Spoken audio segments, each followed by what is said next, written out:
Hello， 大家好。最近有留言问我有没有好好读书，该做3季度书单了。不好意思的向各位报告，这3月读的有点子少，5本。不过每本都还蛮想和大家聊聊的。有2本5星，1本4星半，2本4颗星。按照我的阅读顺序分享一下。上来第1本就是未成年人不宜引用的《推开红酒的门》，满分5颗星，我给它4星半。不知道大家有没有关注醉额娘王胜涵，他是一位很知名的酒类 KOL 创业者，这是他写的葡萄酒入门书。之前也跟大家聊过，我大学是学葡萄牙语的，虽然葡萄牙这个名字其实和葡萄并没有什么关系，但这个国家确实有些好葡萄好酒。大3在葡萄牙读书时，我还去参观过酒庄啥的，对这个领域有些模糊的兴趣，可惜还没系统学过知识。刚好前段时间听到杯弓蛇影这档讲酒的播客，其中有醉额娘来做嘉宾，我顺藤摸瓜下载了这本书来看。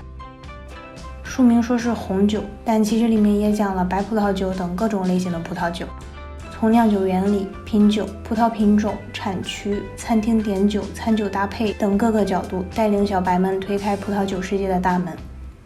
不知道内行人看觉得如何，反正我觉得这本书挺不错，非常符合入门书的定位。葡萄酒常常会被贴上高端小资的标签，但这本书不装，讲得通俗易懂，解答了我好多疑惑。作者会用一些简洁的图例来讲解原理分类，还会用炒菜做饭之类的比喻，让读者能立即 get 到他在说什么。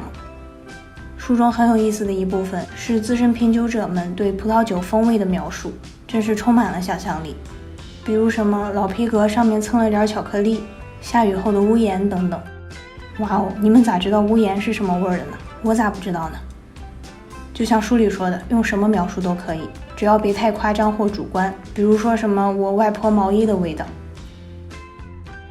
如果你对葡萄酒感兴趣，也推荐去听刚才提到的播客杯弓蛇影，比如第51期对话凤仪，在剑桥教中国诗词的学霸怎么就成了葡萄酒大师呢？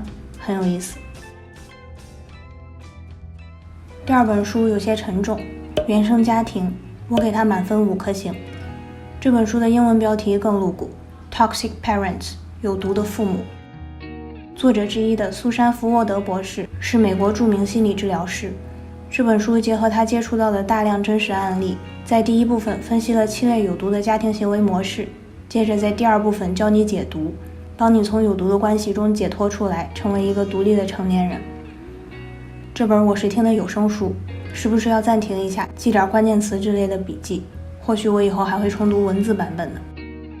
家家有本难念的经嘛，书里很多案例比我家这本经要难念太多了，但总有一些情况道理是相通的，即便是和我身边情况不同，也很有启发性，会让我思考，让我更理解人类一些。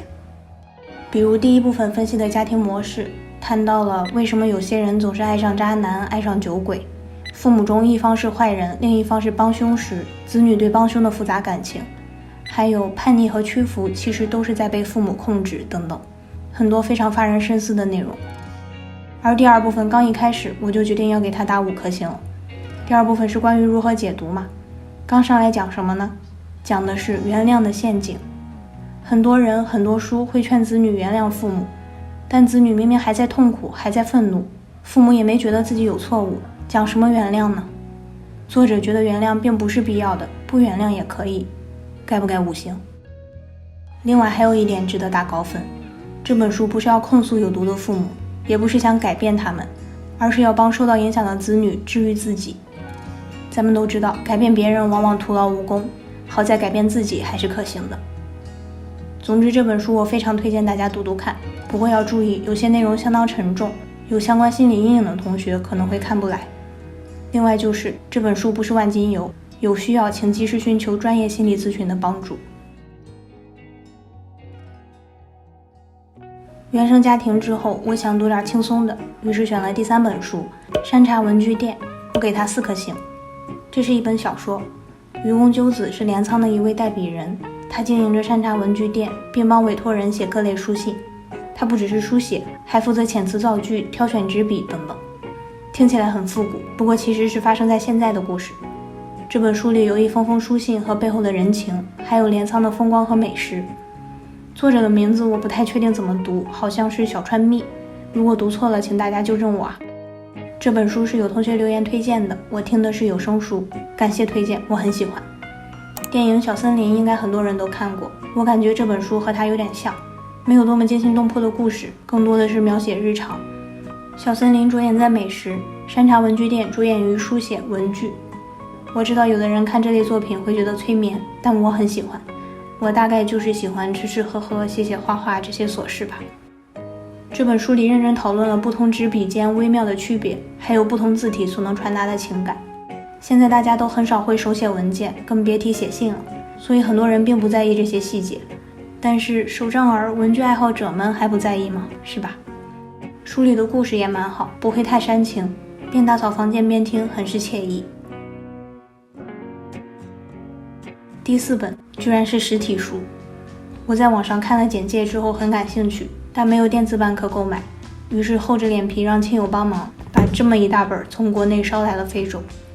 这是一本漫画书，叫《酝酿之道：当漫画遇见葡萄酒》，法语原著名叫《无知者：一个相互启蒙的故事》，我给它满分5颗星。作者艾蒂安·达沃多是一名漫画家，对葡萄酒一无所知的他找到了里夏尔·勒华，一个50岁前从未读过漫画的酒农。在1年的时间里，酒农带作者一起照顾葡萄藤、酿酒、品酒、拜访酒庄。作者带酒农一起去出版社看漫画、逛漫展、拜访漫画家。酝酿之道就记录了他们带领彼此探索新世界的整个过程。这本应该算是文字比较多的漫画，加上平时的画风、自然的构图，我感觉读来像是在看一部纪录片。给它5星，有一部分原因是这书太适合我了，用新鲜的角度把我感兴趣的2个领域完美结合。但就算你只对漫画和葡萄酒两者其一感兴趣，或是对俩领域都不太了解，这本书也依然是很不错的读物。首先，2个主人公很有趣。作者为了这本书的第一手素材，肯花1年时间去田里务农，而酒农里夏尔也和我印象中的农民很不同。他对土地、种植、酿酒充满自豪，坚持自己的方法和理念，而且在参观出版社等等的过程中既好奇又落落大方，2个人我都好佩服。其次，漫画和葡萄酒碰撞出的火花也很有趣，比如纸张的颜色会影响漫画的呈现效果，而橡木桶的选择会影响葡萄酒的风味。这些微妙的影响很可能是消费者感受不到的，即便如此，画家和酒农还是愿意花精力去较真儿。又比如好几百欧的名贵酒，作者喝来还不如10几欧的好喝，而世界级艺术家的作品在酒农那儿得到的评价是不好看、乏味。总之，这2个行业看似毫不相关，但又如此相似。读来会想，其他行业是不是也有着一样的禅机呢？很有意思。